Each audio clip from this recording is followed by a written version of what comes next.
Alright, so in this video we begin chapter 3, descriptive measures, in which we will discuss the measures of center, measures of dispersion, sometimes we call them measures of variation, measures of relative position. We are going to look in the end of this chapter at the 5-number summary, do box and whisker plots, and we conclude with stem and leaf plots.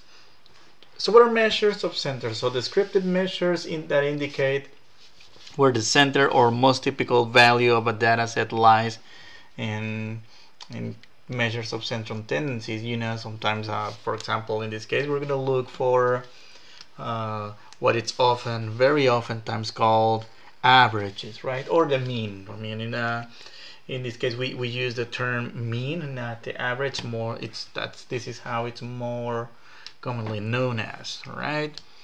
So what we do in this section is to discuss the 3 most important measures of center. So in this case, those measures of center are the mean, the median, and the mode. Of course, we're going to do a little bit more different versions of the mean. Alright, so we need to be very, very careful, because while the mean and the median apply only for quantitative data, the mode can be used for both quantitative or qualitative or categorical data. Alright, so let's define the mean, also known as the average, or most commonly known as the average. Well, so the mean of the data set is no other than the sum of the observations divided by the total number of observations. I mean, maybe you have done averages before, but I mean, in this case, what we need to do is to distinguish whether we are using data from a population or from a sample. The calculation ultimately will be the same. However, what changes is the notation. So we use the Greek letter mu for population and uppercase N, which is the number of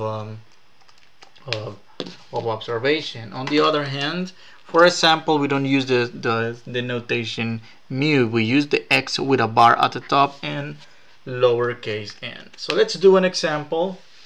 So in this case, the table below lists the number of students enrolled in 5 different statistics courses offered by a college. Calculate the mean of students per class. So what we do, well, in this case, which of the two are we going to use? Are we going to use a sample or population? So in this case, we're going to talk about population, because we're looking at the 5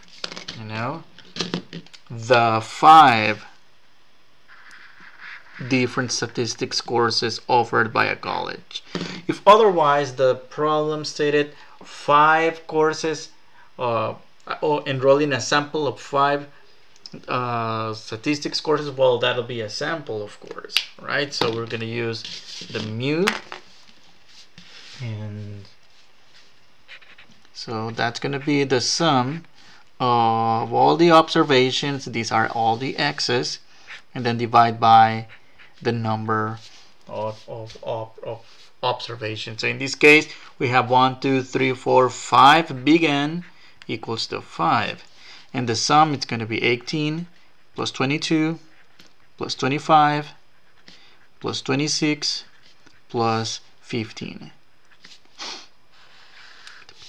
And divide by 5. So all we do is add all these numbers, and then whatever we get, divide by 5. We are going to get roughly, well, a decimal, 21.2 students. But wait a minute.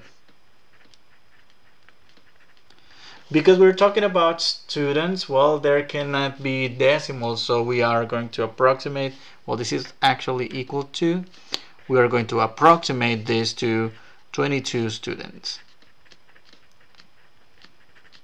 In this case, because we were talking about people, there's no such thing as 0.2 people. Well, that doesn't make sense. So we round up to the next integer. All right. So let's look at the median. Okay, another very frequently used measure is the median, which essentially tells us the number that divides, that it's in the 50% position, or otherwise divides the bottom 50 from the top 50, or the data set that it's exactly in the middle of the observations. All right, so in this case, well, there's two ways to calculate the median, because it's going to depend. What we need to do, number one, is to arrange the data in increasing order. However, if the number of observations is odd,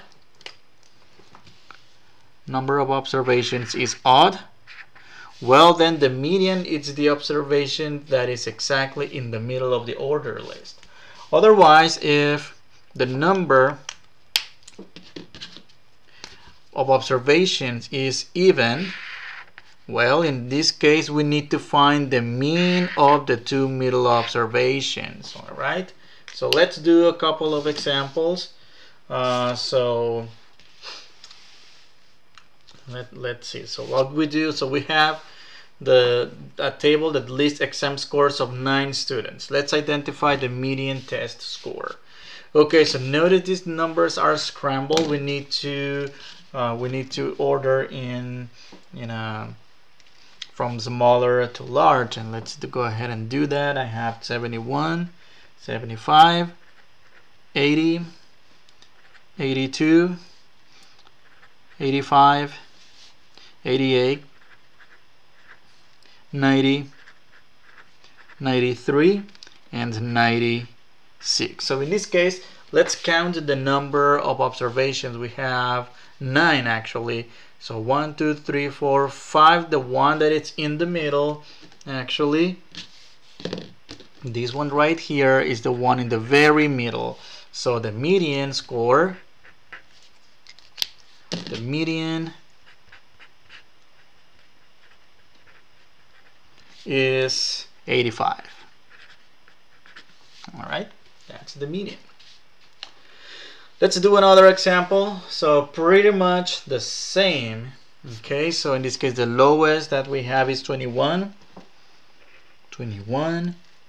75, 80, 82, 85, 88, 90, 93, and 96. All right, so we still have 9 students. Now, because we have 9 students this time, well, what are we going to have? So we're going to look at the one in the middle, 1, 2, 3, 4, 5, and actually the median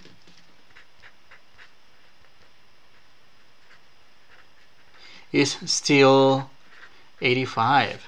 All right, still 85. Well, I mean, the data set, it's not much different except for one outlier here. If you look at all the observations, all the remaining exam scores, they are around the high 70s, 80s, and even high 90s. You know, so mostly, if we think of an average, it would be like a B. You know, like in the 80 something.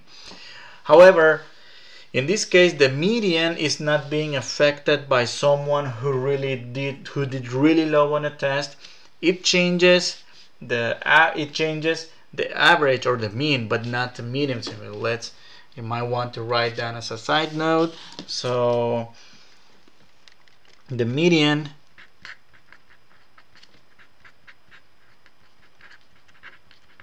is not affected by outliers.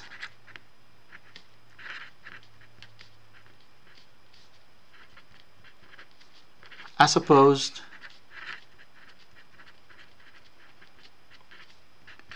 to the mean. All right, let me go back and confirm that. You know, let me go back to this example. What if one of the number of students in the previous, let's say, so we have 18, 22, 25, 26. What if instead of 15, this one were 47. You know, that's too high. It's it's really outliers. Let's have a look at that. So let's see. So instead of 15, let's do 47. Okay. So 18 plus 22 plus 25 plus 26 plus not 15 anymore, actually plus 47. That's the total. Divide by 5. And that's 27.6. That's basically 28 students. So the presence of an outlier, in this case, an outlier is a number that is really high with respect to the other one, or really low with respect to the other ones. Like in this case, for the median, we have a number as an outlier, like in this case 21, that is way lower with respect to the remaining ones. However, in this case, the median remains the same because the median is only the value that lies exactly in the middle of the order list. All right, let's do another example, an example with an even amount of observation. So in this case, okay, let's start with the lowest, which is 21. All right, and then 21, and then I'm gonna do 75. Okay, and then there's another 70, that's 78. And then 80, 82, 85, 88, 90, 93, and 96. So that's the order list from smaller to larger. So in this case, let's go back to the top to the definition here. In this case, the number of observation is even. It's 10 observations. So the median is found by finding the mean of the two middle observations. So let's go back to the order list. So the two middle observations are going to be this 82 and 85. Okay, so those are the middle ones.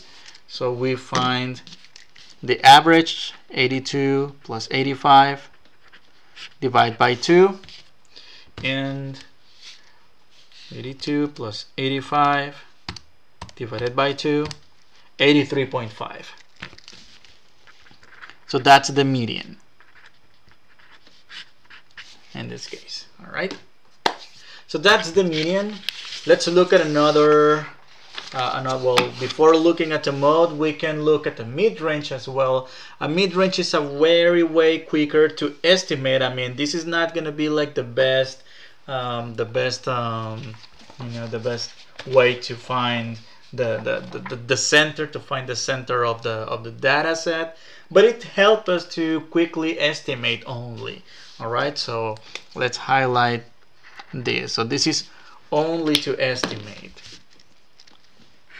not to really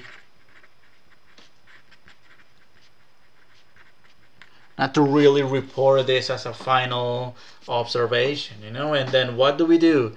Because I mean, sometimes to find without adding all the values, which is what we do for the mean, or sorting the list from lower to larger, which is what we do for the median, which if the list gets really big, it will be a really time consuming task. And so to calculate the mid-range, what we do is to find the mean between the extreme data values, that is the highest value in the data set plus the lowest value in the data set, and divide that by 2.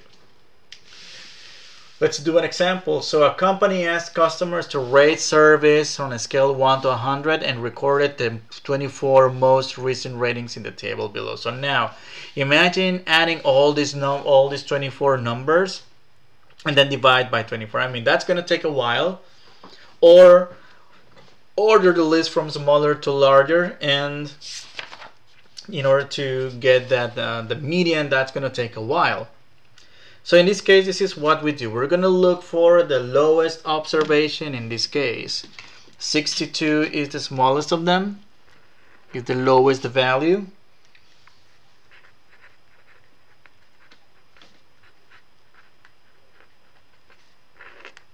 lowest value, and 96 is the highest value. All right, and this is what we do. Just find for the mid-range MR, that's simply lower plus highest over 2, or highest plus lowest, doesn't matter. So in this case, 62 plus 96 divided by 2. Add these two numbers, divide by 2, we should get 79. Okay. Now let's look at the mode. The mode is of the data set is the value that occurs with the greatest frequency. So, and in this case, well, to find the mode, we observe the data, and a data set can have one mode, more than one mode, or simply no mode. When two data values occur with the same greatest frequency, each one is a mode and the data set is bimodal. When more than two data happens to occur with the same greatest frequency, well, we say that the data set is multimodal. So we don't say like trimodal or quadrimodal or pentamodal. We just call it multimodal, right? You might want to highlight these keywords, right? Keywords. And when no data is repeated at all, we say that there is no mode. So let's look at an example. So we have 4 data sets. Find the modes of each. Okay, so let's look for the value that repeats the most for the first data set. So let's see. 5.40, do you see another one? Well, I don't see it. 1.10, do you see another one? Oh yes, it's one right here. And then 0.42, 0.73, 0.48, well, none of them repeat. So mode, in this case, is 1.10. Final answer here. Let's look at the second data set. Well, what do we have? 27, 27, 27. Well, that repeats 3 times, okay? And then we have 55, 55, 55. That repeats, all right? But then we have 88 repeating as well. However, be careful here, because even though 88 appears more than once, we go with the ones that have the highest frequencies, like in this case. Yes, the number 88 repeats twice. However, 27 repeats with more frequencies, in this case 3 times. And same happens for the number 55. Right? It repeats 3 times. It repeats with the same frequency. In this case, the frequency is 3. The frequency is 3 as well. So in this case, we're not looking for one mode. We look for 2 modes, which are 27 and 55. Final answer. All right. And in this case, we say that this set is bimodal, because there's 2 modes. All right. Let's look at another example. Well, letter C. So we have basically the same. All right. 27 3 times, 55 3 times, 88 3 times, and 99 3 times. Whoa. What do we have here? Okay. All the different numbers have the same repetition frequency. If we look at this, you know. Okay, let's highlight them all. 88, and let's do green over here. In this case, well, all the numbers have the same frequency, have the same repetition. So the modes are 27, 55, 88, and 99. And in this case, we say that this data set is multimodal,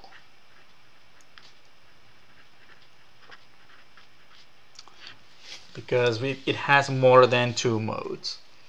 All right. Again, we don't call it tetramodal. We just call it multimodal. Let's look at the last one. So we have then the data set 1, 2, 3, 6, 7, 8, 9, 10. Well, what do we have here? Do you see any repeated number? Well, no, not in this case. No mode. No mode for this data set. Alright, let's see what's on the next page. Weighted mean. So the weighted mean is one calculation that is really fun to do. So let's see. What about those? So sometimes when we want to find the average, like when you want to compute your grade, all right? When you want to compute your grade, and in some cases, well, exams have more percent typically than homework or the final exam. So some assignments contribute more than others, or some values contribute more than others, and we compute that using this formula. Yes, it has a lot of symbols, and I mean, it looks like a complicated even to read it, but don't worry. All we do is, this is only the sum of the products of numbers divided by a sum. That's all we're gonna do. Okay, let's look at it. For this one, I'm going to do a few examples actually. The first example is, a statistics professor administered an exam to 3 different classes. The 8 a.m. class, let's write it down, 8 a.m. had 20 students and an average of 82.4. Then he has a 9 a.m. class that had 24 students and an average of 78.9. And then there is a third section, which is at 10 a.m. with 29 students and had an average of 87.3. Alright, so in this case, if for example, if I were the professor and I wanted to know the average of my 3 statistics sections, well, I cannot just add these three numbers and divide by 3 the way we learned in the first page. And the reason for this is because different class sections have different amounts of students, and in this case, well, this 29 contributes more. The 10 a.m. class with 29 students contributes more to the average than the 8 a.m. class with only 20 students. So we are going to use this formula. So to find the average over here, well, so how do we interpret this formula? Well, x bar, which is the mean, it's going to be the sum of all the weights, the weight over the sum of the scores. I mean, not the weight, the actual students, in this case W. All right, so what are we going to do? So what we do is, this is going to be our W, the weight. In this case, think of it as heaviness, or as the weight of the class, which in this case, well, this class is heavier than this class, so this is going to be the weight, and X each individual score. So I'm going to multiply W times X for the first class. That's 20 times 82.4 plus 24 times, actually let me put parentheses instead, looks better, 24 times 78.9 plus 29 times 87.3, and then divide the whole thing by the sum of the weights. So in this case, the total students, 20 plus 24 plus 29. So in this case, if we compute all this in the graphing calculator, you should get 83.2. Final answer. Alright, just to show you how to do this in the calculator. So when you do calculations that involve multiplications and addition in a numerator and then another calculation in the denominator, my advice is to always do the top first, simplify, do not round, and then divide by the total in the denominator. Alright, it would be a good idea if we add this. So that's 20 plus 24, that's 44, plus 29, that's 73.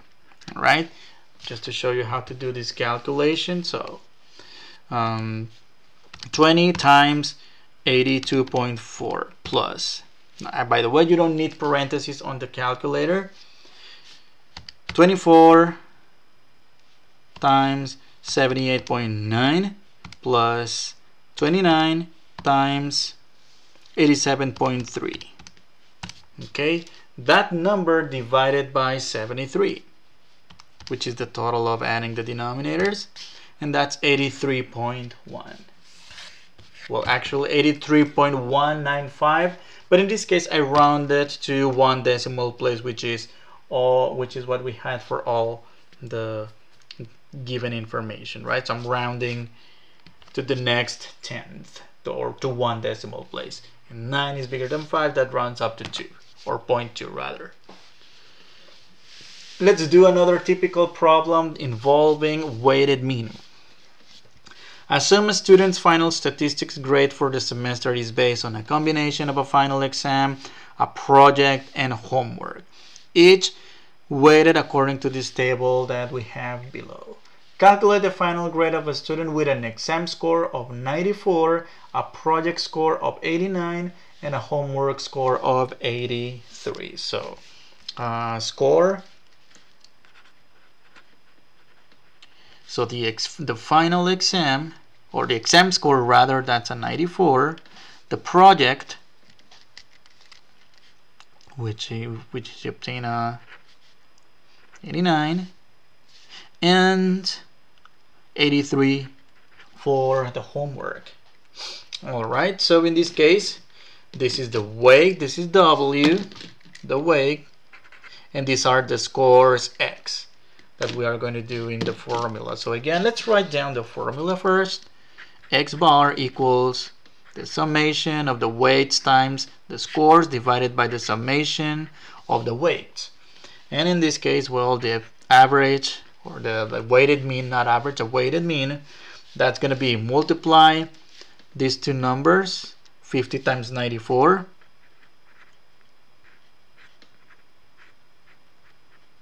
plus 35 times 89,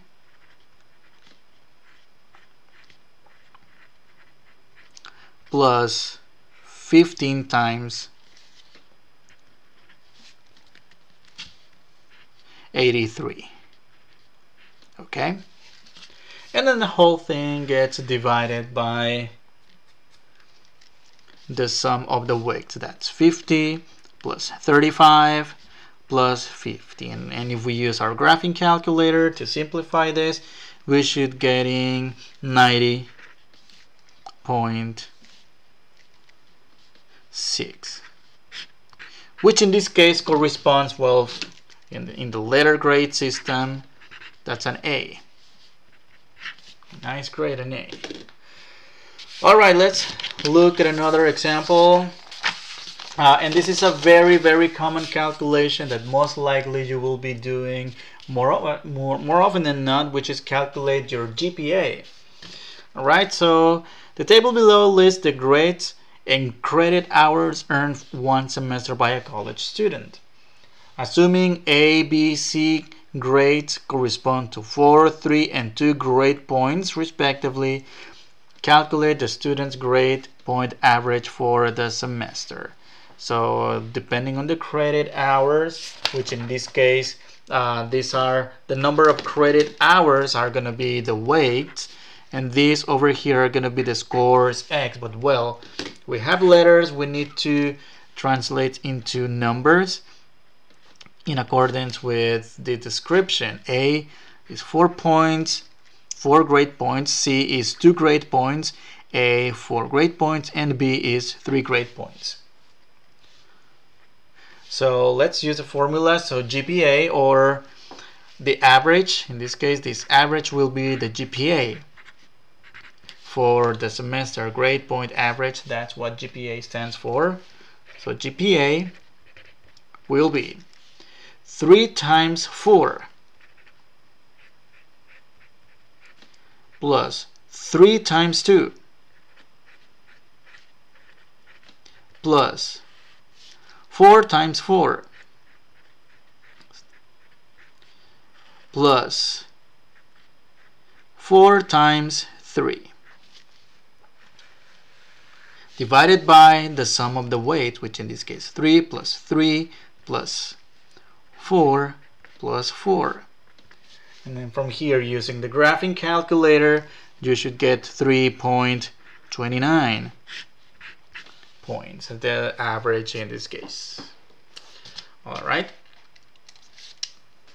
so let's see what's next. The mean of a frequency distribution. So when frequency distributions, we already discussed a lot about this in the previous chapter. So yes, we can find the mean, and if you look at the formula, it's to find that weighted mean. It's the same approach, but in this case we replace the weight with the frequencies. Notice we replace the letter with the letter F where the W used to be in this case.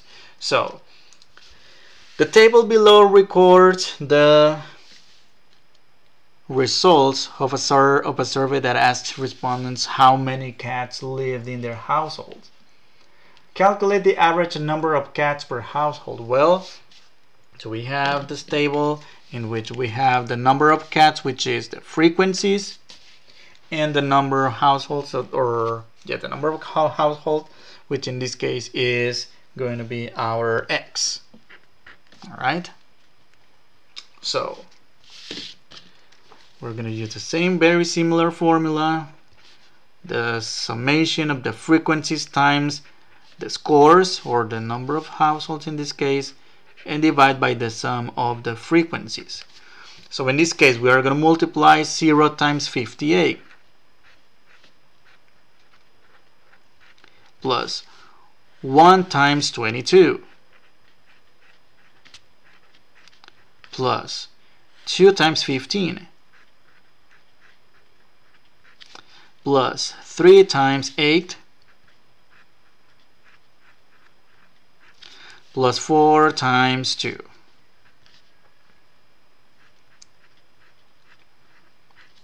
Alright, and then we're going to divide the whole thing by the sum, in this case, of the frequencies. Rather, actually these are reverse, beg your pardon for this. This is suppose X, and these are the frequencies because this is how many, right? So this is X and this is F. Okay, so we're going to divide by the totals. So 58 plus 22 plus 15 plus 8 plus 2. And if we use the calculator to do all this calculation, we should get 0.80. But of course 0.80 is not meaningful. We need to round up to 1 because we're talking about the number of cats. Alright, so we cannot have a 0.8 cats, you know. Well, we can draw a little cat here. Yep, that's a cat, from the number 8. Alright, let's do another example, very similar, with a distribution, with a frequency distribution. So this 6-year-old company surveyed its employees to determine how long each person had worked there, and the results reported are in the table right here. Calculate the average length of time the employees have worked at the company. Well, again, the reason why we're using some kind of weighted, you know, so this is X, this is the frequency, or the weights, if you will. The reason why we use this is because we cannot just we cannot just add all these numbers and divide by 5 because some number of years represent more time than other employees that work less amount of years, so they have a different contribution to the average time they have worked. Alright, so in this case, so what are we going to do? Well, use the same formula, x bar, using